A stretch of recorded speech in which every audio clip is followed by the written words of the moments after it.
안녕하십니까. 지난번에 영통공정에 관해서 이제 홍산문화 얘기까지 했어요. 그렇죠? 이 홍산문화는 중국도 유한문헌이 근본적으로 별개의 문화권이라는 걸 인정을 한다. 근데 문제는 그걸 갖고 또 이제 앙소문화랑 어떻게든지 연결하려는 게 이제 문제다. 라고 이제 그런 말씀을 드렸습니다. 그런데 중국이 이러는 게 과연 뭐 때문이냐? 물론 만주를 자기 땅으로 만들려고 하는 거죠. 그 사람들은 원래 민족성이 그런 거예요. 전에 우리가 수업 시간에 한족의 민족성에 대해서 한번 얘기를 해본 적이 있어요. 그렇죠? 그런데 여기 이제 게으른 민족의 특성이 그 사람들의 첫 번째 특성입니다. 무슨 소리냐? 이민족이 침입해와도 절대 먼저 나서잖아요. 원래 게으르니까. 공연히 나섰다가 죽음당하는 사태를 피해서 최대한 머뭇거리다가 정 나서지 않을 수 없을 때 나섭니다. 이거는 그들이 당한 수많은 이민족의 침입, 요나라, 원나라, 청나라, 큰 것만 해도 뭐 200~300년 점령당해서 뭐 지배당한, 거기다 또 일본, 서양 각국, 뭐 이런 거에서 온 그 이민족에게 억눌려 사는 것을 통해서 체득한 목숨 보존법이 바로 게으른 민족 특성을 그대로 나타내는 겁니다. 그래서 2차 세계대전 동전시에도 연합 4개국이 막 여기저기 갖고 막 이랬을 때도 그냥 구경만 하다가 여기서는 안 되겠구나 생각하니까 홍콩을 내주고 만주를 넘겨받은 거예요. 그런데 득실 계산을 철저하게 한 거죠. 야, 홍콩을 주고 만주를 받는 게 나냐?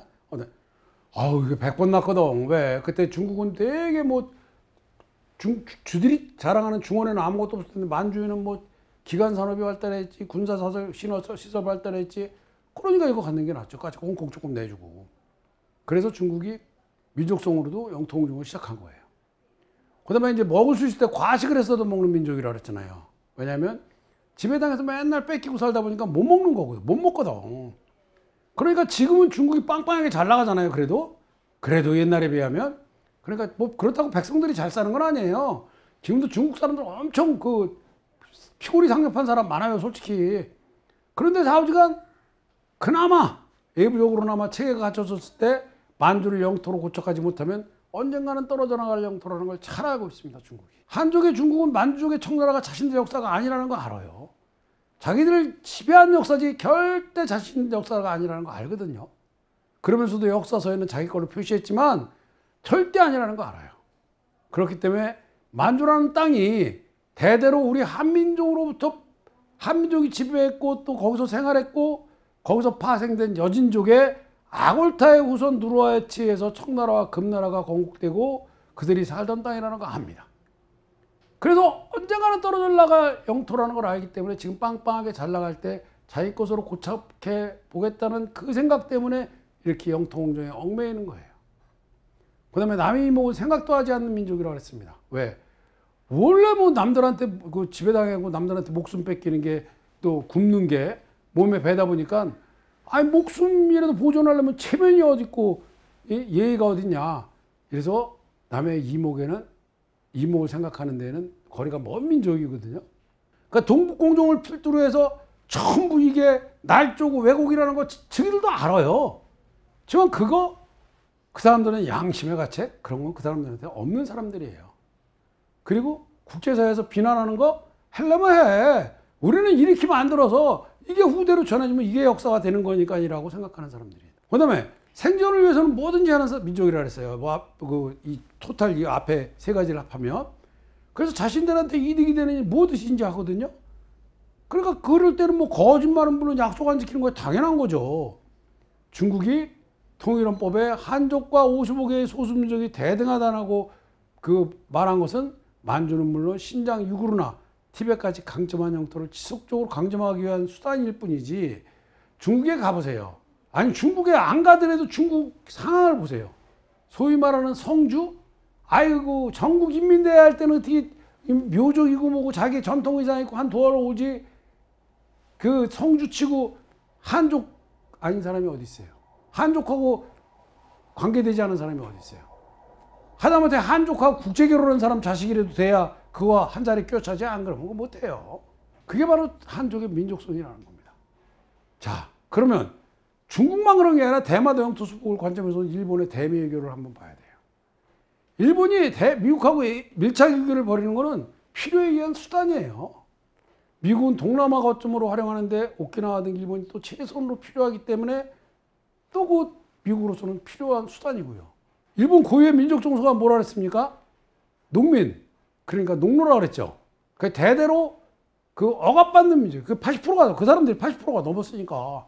그래서 항상 앞을 요렇게 보고 요렇게 뛰어가면서 스미마셍 이게 몸에 뱄다 그랬잖아요. 민족 정서거든요.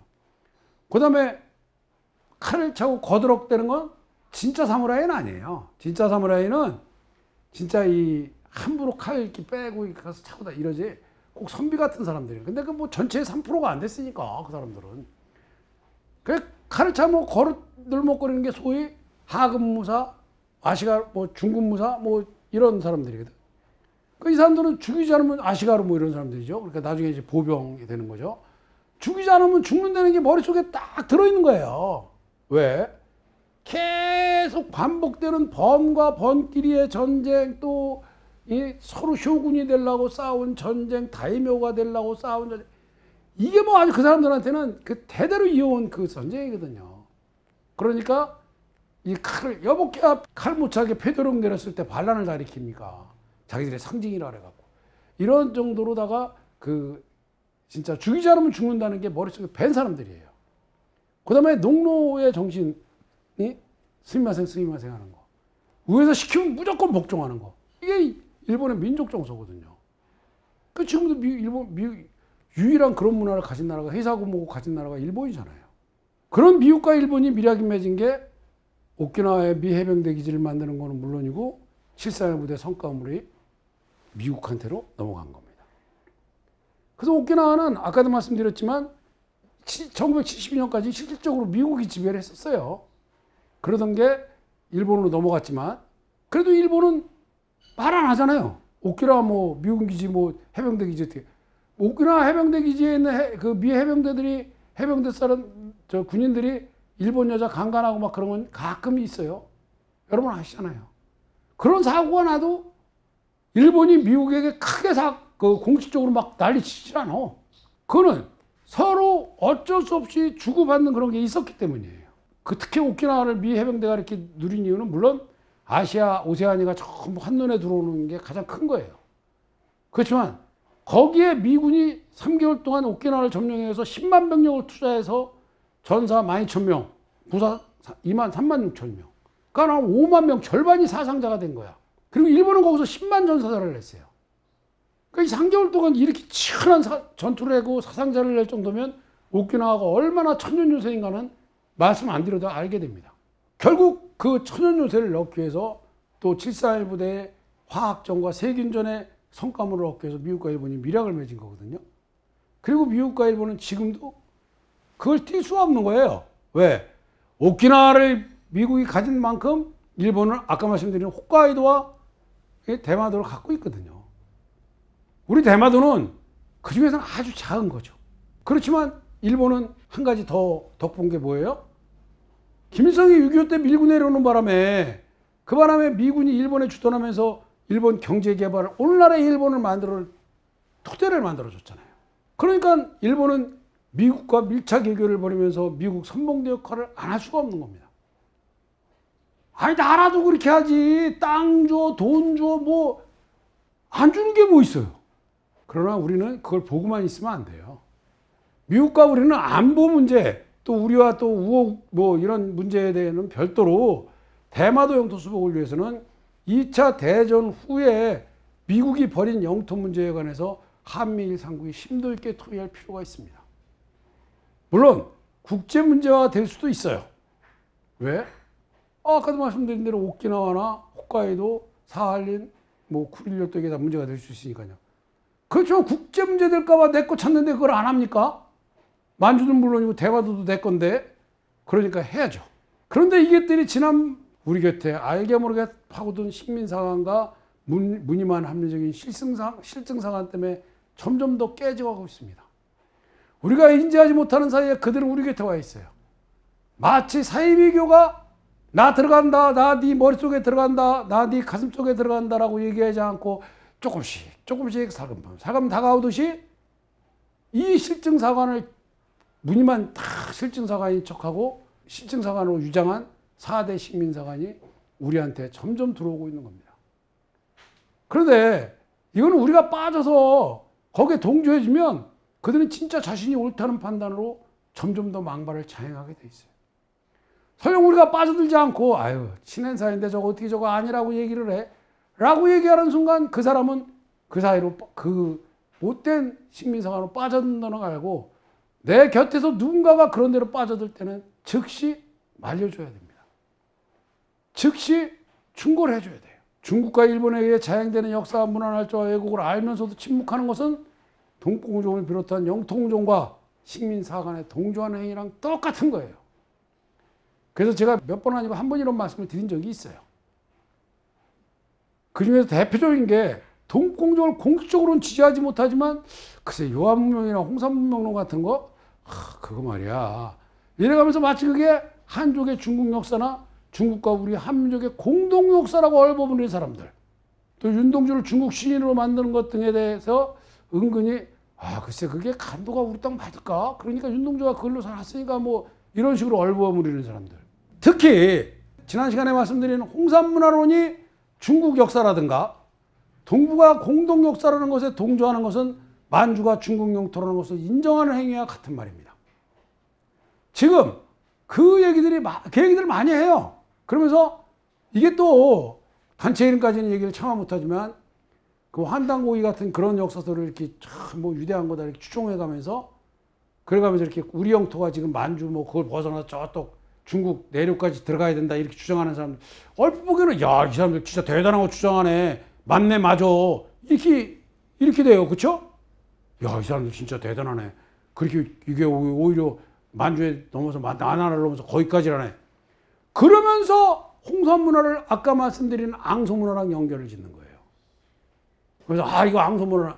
그건 중국 학자들이 주장하는 거예요. 앙소문화랑 홍산문화는 이게 서로 연관된 거고 그래서 이게 연관성이 있는 거고 어쩌고 그래서 이게 중원 자체에서 중원에 있는 그 양쯔강이나 뭐 황하 그쪽에 있는 문명은 좀 다르긴 다른데 어차피 중국 문화다. 이렇게 가는 거거든 그게. 앙소문화는. 그런데 만약에 홍산문화가 이게 우리가 그쪽 깊숙이 영토를 들어갔기 때문에 앙소문화도 우리 거고 이러는 것 같지만 앙소문화랑 홍산문화는 결국 같은 맥락에서 봐야 돼? 글쎄요. 그걸 어떻게 해석을 하라는 겁니까? 이게 아주 애매모호하게 말하는 것 같으면서도 앙소문화랑 홍산문화는 같은 민족 내지는 같은 집단이 형성한 거다라고 얘기하는 거잖아요. 그러면 그게 중국 사학자들은 그게 그래서 우리 거야 라고 얘기하고 있는데 그걸 어떻게 해석해야 될지는 여러분이 한번 생각해 보십시오. 저는 그래서 홍산문화론이 중국 역사라든가 동북아 공동 역사라든가 동조하는 것은 절대 아니라는 겁니다. 그런 사람이 있어요. 자, 홍산문화론이나 그 앙소문화 같은 거는 지금 중국 거냐 뭐 우리 거냐 따지면 안 되는 거야. 특히 홍산문화는 그러면서 특히 홍산문화는 우리 거를 만약에 따지려면 그 중국하고 문제될 게 많어. 문제될 게 많다 그래갖고 내 거라고 못 고른다면 그게 바로 4대 식민사관이지 뭐가 4대 식민사관이에요? 그 다음에 이제 두 번째가 만주 영토권이 고대 고구려까지는 우리 거였는데 글쎄 고구려 시대 이후에 원나라가 들어오고 청나라가 지배하면서 그게 우리 거야? 그렇죠. 원나라가 들어오고 청나라가 들어왔으니까 그거는 중국계 아니죠. 왜? 원나라랑 청나라는 중국 역사가 아니니까요. 근데 그 사람들은 이런 얘기하는 사람들은 그게 원나라랑 청나라가 중국 역사에 인양하면서 중국을 은근히 만주가 중국에 귀속되는 게 맞다라는 식으로 얘기하는 만주의 영토권이 만주국 개체와 함께 중국으로 간 게 맞다라고 얘기하는 사람들 같은 사람들이에요. 그 다음에 아까도 말씀드린 바와 같이 이 환단고기 같이 진짜 민족의 유구한 역사는 광활한 영토를 제설한 책을 막 칭찬하고 이러면서 그래서 말이야 그 책에 의하면 말이야 우리가 여기까지인데 앙소문화 홍산문화 똑같은 거 아니야? 그럼 결국 다 그게 뭐 같은 사람들이 한 거 아니야? 뭐 이래가지고 그 뒤에 그래서 그게 우리 거 아니야? 라고 강력하게 주장하면서 뭐 이게 그런 근거를 제시해야 되는데 그런 게 없어. 그냥 은근히 이렇게 이게 뭐 이 책에 의하면 이게 같은 뭐죠? 이렇게 나가다가 그냥 꼬리를 스르르 그냥 꼬리는 어떻게 결론은 어떻게 지는지 슬그머니 빠지는 거예요. 그러니까 같은 문화권, 같은 집단이나 같은 민족이 형성한 문화라는 것까지만을 강조하다가 슬그머니 빠지는 거죠. 그러면 그건 결국 중국 사학자들이 주장하는 거, 그래서 우리 거라는 중국 사학자들이 주장하는 거에 뒷받침만 해주는 것밖에 더 됩니까? 그 다음에 지금도 한국신민하고 대동아 공연론이라는 이야기를 공건히 끌어올리면서 그 일본이 우리 할머니들을 데려다가 성매매 도구로 해서 자기들 전비에 보태 쓴 것을 아예 안 그런 것처럼 뭐 이상하게 뭐 할머니들이 쌀밥을 먹으려고 갖다 놓는 어쩌는 헛소리 삐삐게 되는 그런 사람들, 이런 사람들을 모두 배제하는 게 올바른 역사관을 위해서 할 일입니다. 문화와 역사를 연구하는 최종 목적이 바로 영토권을 확보하려는 겁니다.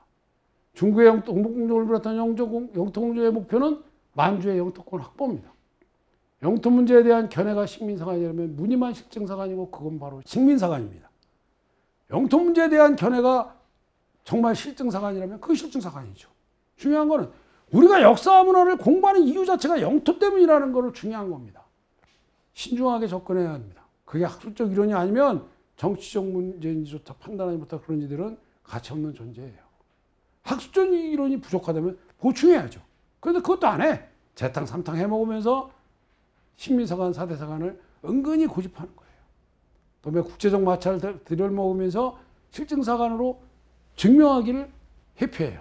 중국은 없는 사실도 날조해서 만들고 있습니다. 그리고 아닌 사실도 왜곡해서 사실로 만들어요.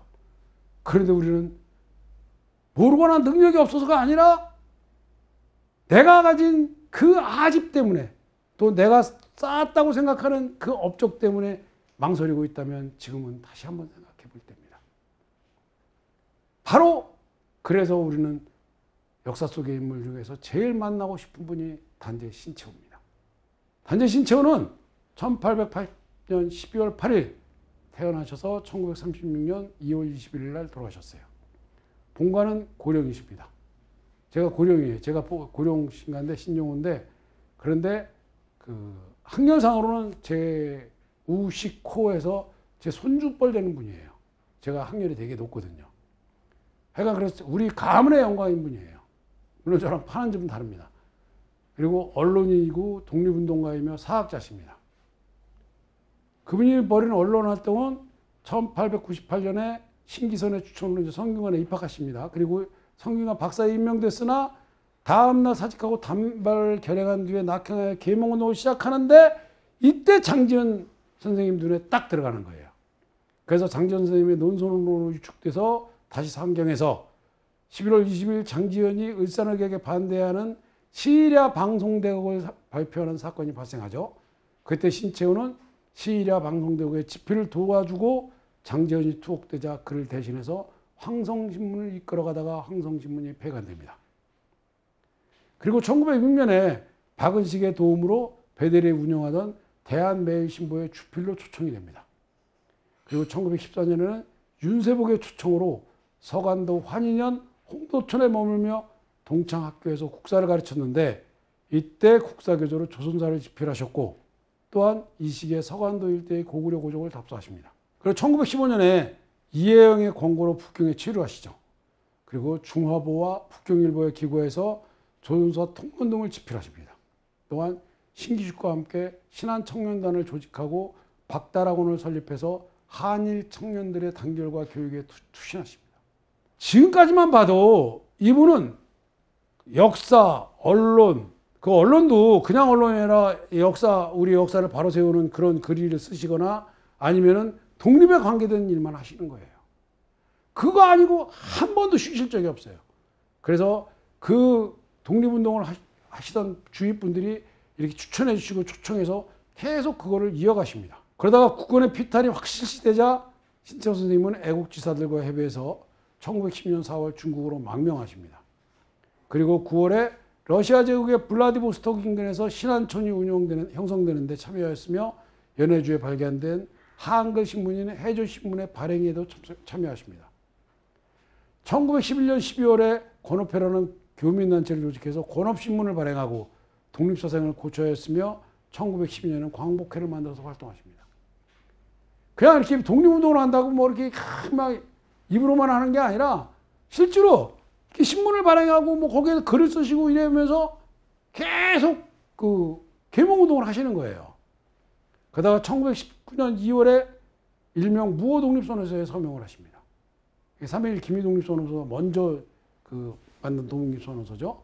그리고 3.1운동이 일어나자 상해로 가서 29인 모임에 참석해서 임시정부를 발기를 위한 회의인 임시의정원을 4월 11일에 개최하시죠. 그런데 이때 중요한 게 뭐냐면 이승만이 우리 그때 대한제국을 미국이 위임 통치하는 청원을 내자 뭐 이런 걸 해서 그 운동을 한 적이 있어요. 그래서 이승만이 그런 전력을 지적하면서 이승만을 되게 반대하셨거든요. 그런데 8월에 시작한 제6회 의정원회의에서 이승만이 대통령에 당선되자 신채호 선생님이 명언을 남기십니다. 이완용은 있는 나라를 팔아먹었지만 이승만은 없는 나라를 팔아먹으려 한다고 성토하신 거죠. 그리고 회의장을 박차고 나가서 결별하십니다. 왜? 이승만은 원래 대미통이잖아요. 그러니까 이거 일본한테 넘어가니까 빨리 미국한테 위임 통치하게 하자라고 했는데 그때는 미국이나 일본이나 솔직히 토낀 객낀이에요. 다 그놈들 식민지 대척한다고 정신. 뭐 미국도 필리핀 식민지라고 그랬던 거잖아요. 그러면은 그거 자체가 안 되네. 독립을 하려고 그래야지 위임 통치라는 것 자체도 그건 나라 팔아먹는 행위죠. 그래서 크게 성토하시면서 회의장을 박차고 나가서 이제 임시정부하고는 결렬을 하시는 거예요. 그리고 이제 독립운동에서는 무장 독립운동에 가담하시죠. 5월 10일 이혜영, 박용만과 함께 10여 개 무장 항일단체가 참가한 가운데 군사통일준비위원회를 열고 만주 시베리아에서 무장 독립전쟁을 통일적이고 조직적으로 수행할 통일사령부를 임시정부 국무부 산하에 설치할 것인지 여부를 논의합니다.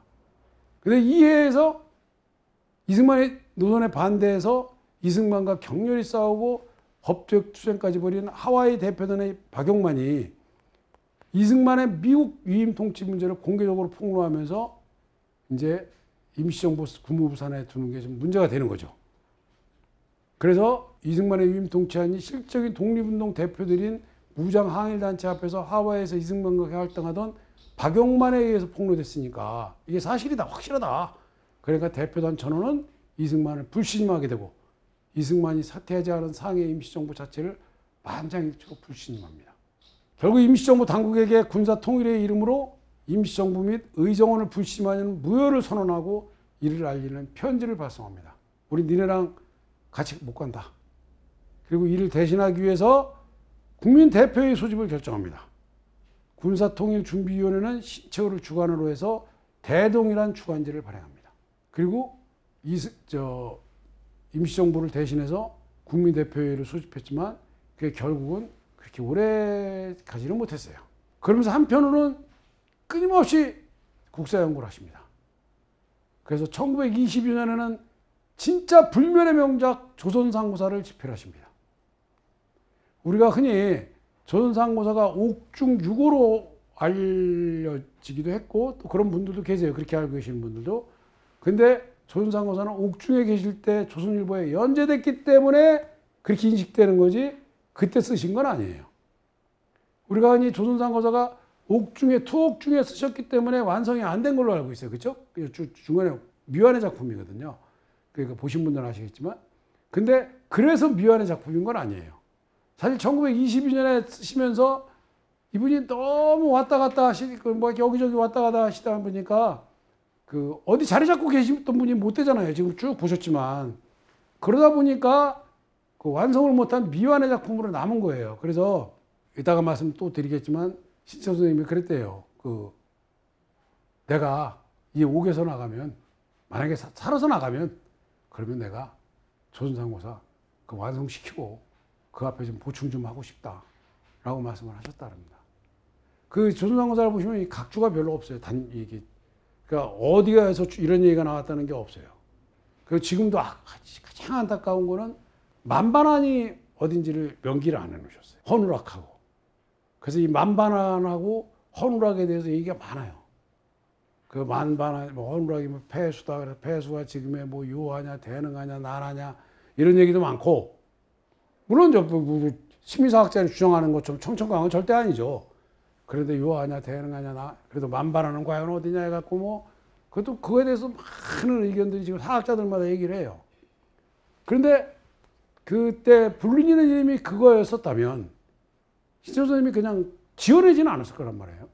그러면 그 시절에 조금만 신경을 썼으면 그게 어딘지는 알 수 있었지 않나. 지금처럼 신천지 선생님이 쓰신 이글 저글 막 갖다 놓고 또 다른 애국 중국 서적 갖다 놓고 해서 막 해서 해보니까 여기더라 라는 그런 결론을 도출하는 게 아니라 참 안타깝습니다. 그 점에 있어서. 어쨌든 간에 그래서 그 신천지 선생님이 그 조선상거사를 옥주 중에서 집필했다고 흔히들 알고 있어. 그래서 뭐 저 주석도 없이 뭐 그리시고 뭐 이런 거 아니냐라고 하는데 그건 아니에요. 그 다음에 1924년 10월 1일 동아일보에 조선 고래의 문자와 시가의 변천이라는 것을 기재하십니다. 그러니까 우리 고래의 문자, 고대 문자죠. 와 시가의 변천. 그 다음에 1924년 10월부터 1925년 3월까지 상고사, 이두문 명사 해석법 등의 책을 발간하십니다. 그냥 계속 책을 쓰시고 책을 발간하고 이러시고 또 독립운동하러 여기서 저기로 가시고 여기서 저기로 갔다 저기로 가고 또 망명생활하니까 그래서 신천지 선생님의 그 생활하신 거를 이렇게 다른 사람들이 써놓은 걸 보면요. 진짜 하루에 한 끼 먹기가 바빴다 그래요. 시간이 없어서 못 드시는 게 아니라 먹을 게 없는 거예요. 그리고 옷도 한겨울에도 호빠이 저고리를 입고 그러면서도 그 고구려 유적답사를 하시고 고대 그때는 지금처럼 무슨 이렇게 중국이 뭐 이렇게 테두리 쳐놓고 못 들어가게 하고 이럴 때가 아니거든요. 그래서 광해토당 능비도 처음에 발견됐을 때 그렇게 보면 옆에서 이렇게 사람이 손 붙잡고 찍고 막 이런 사진들이 있잖아요. 그렇죠? 그리고 처음에 발견되지 않은 것도 한참 뒤까지는 그렇게 하고 그런 사진들이 있잖아요. 그거는데 그 돈을 아껴서 먹을 걸 아껴서 유적답사 다시고 다니시고 또 먹을 걸 해서 책 사보고 그리고 나서 역사를 집필하신 그런 분이에요.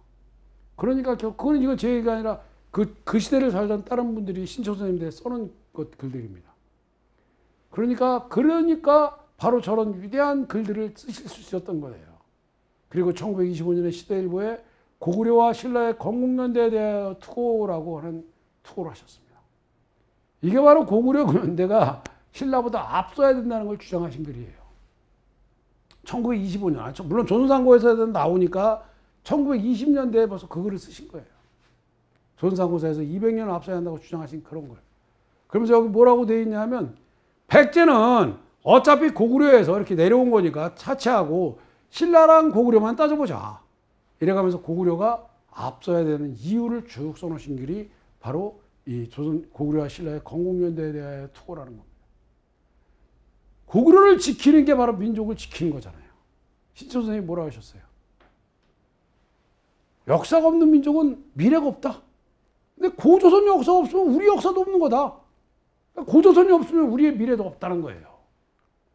그래서 신천지 선생님이 아까 말씀드린 대로 밥을 굶고 이래가면서 그리고 옷도 없이 그 추운데 그 모진 바람을 맞아가면서 현장 답사를 다니면서 책을 사보고 이래갖고 쓰신 글이 조선상고사고 그리고 거기에 내린 결론이 세 개의 조선이 하나의 단군, 각각의 단군을 가지고 하나의 단군으로 만든 거다.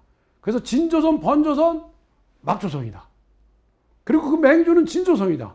근데 그 진조선 자리에서 부여와 고구려가 생겼고 그 부여와 고구려가 생긴 것은 흉노 모돈이 기원전 200년 전에 침략해서 진조선이 힘들 때 그때 생긴 거다. 그래서 기원전 200년경에 진조선이 가장 먼저 망했다라고 말씀하시면서 고구려 건국연대가 200년은 앞당겨져야 된다. 190 몇 년은 앞당겨져야 된다. 그래서 나는 그렇게 얼국사를 쓰시겠다고 그래서 쓰신 거예요. 그리고 그 영역을 설정해 놓으신 거예요. 그게 오늘날 학자들이 많은 연구를 거듭한 결과 그게 맞아 들어가고 있잖아요. 결국 그게 훗날 식민사학자라고 식민사학자의 거두라고 알려진 이병도 박사가 최태영 박사, 친구인 최태영 박사랑 죽기 1년 전에 같이 공조를 남긴 한국 상고사 입문에서도 비슷한 이론을 채택했지 않습니까? 그리고 그 영역을 위만조선의 번조선이 위만이 번조선의 기준을 몰아내고 잠시 통치를 했었다. 근데 그 위만이 통치를 했었는데 그 후손인 우거가 뭐 어쩌고저쩌고 했는데 그게 위만조선이다. 그러니까 결국 번조선의 영역이 위만조선이에요. 왜? 그리고 위만이 기원전 194년에 그 한나라의 반기를 들었다가 실패해서 도망가서 기준한테 항복을 해갖고 기준이 받아들여줘서 거기서 살게 했던 이놈이 배신해서 반란을 일으켜서 그걸 뺏은 거다. 그런 걸 적어 놓으셨잖아요. 근데 그 이병도 최태영 박사 똑같은 거를 고증하셨고 그 영역을 똑같이 해서 제가 여러분한테 보여드렸던 번조선 지도가 바로 그거 아닙니까? 진조선, 막조선, 번조선 지도가. 그러던 그렇게 역사와 오로지 조국 독립을 위해서 일하시던 조국 광복과 역사를 위해서 일하시던 신천 선생님은 1929년 5월 조선 총독부 경찰에 체포돼서 10년형을 언도받습니다. 체포 안 되는 게 이상한 거죠. 그랬던 그가 1935년에 건강이 매우 악화돼서 형무소 당국은 자, 보호자가 있으면 출감시켰다. 즉 이렇게 증인 한 놈 이렇게 데리고 와라. 지금으로 보면 병보석이죠. 그랬더니 그 보증인이 친일파가라고 신천 선생님 나 안 나간다고 가석방을 거절하십니다. 아이고 지금 어떻게 이제 돈 쓰고 그냥 해가지고 가짜 진단서라도 갖고 가석방 하려는 게 인간 심리거든요 원래. 근데 신천 선생님은 나 친일파가 보증하는 거 안 막아. 그래서 거절하시고 신천 선생님이 수감 중에 있을 때 홍명희 선생님은 1924년부터 25년까지 동아일보에 내렸던 글을 모아서 1930년 6월에 조선사 연구 초를 출간하십니다. 그리고 조선일보의 사장 안재홍은 1922년에 쓰신 조선상고사를 조선사라는 이름으로 1931년부터 6월부터 103회에 걸쳐서 연재하십니다. 그리고 조선상고 문화서도 이어서 연재하셔요. 그러니까 결국 조선상고사가 1931년에 쓰여진 게 아니냐라는 얘기가 나오고 옥중에서 쓰신 게 아니라는 얘기가 나오는 겁니다. 그런데 그렇지 않아요. 그거는. 그리고 하여간 1930년 2월 28일에 1935년에 병보석을 시켜준다는 거를 친일파가 보증시키는 거 안 나간다 그러시고 1936년 2월 18일에 류승감옥 독방에서 내일일로 쓰러지셨고 사흘 뒤 감방 안에서 혼자 있을 때 사망하셨는데 그때 나이가 57세 때입니다. 아까도 말씀드렸지만 당신이 살아나가신다면 미완성된 조선상고사를 보완해서 완성하고 싶다던 선생님의 꿈은 이루어지지 못했습니다. 후학들이 그 꿈을 이룰 의무가 있다는 것을 알면서도 솔직히 부족합니다. 부족한 지식과 게으른 공부 때문에 자꾸 있는 거죠. 그러니까 죄송하기 그지없을 뿐입니다. 오늘은 여기까지 하겠습니다. 감사합니다.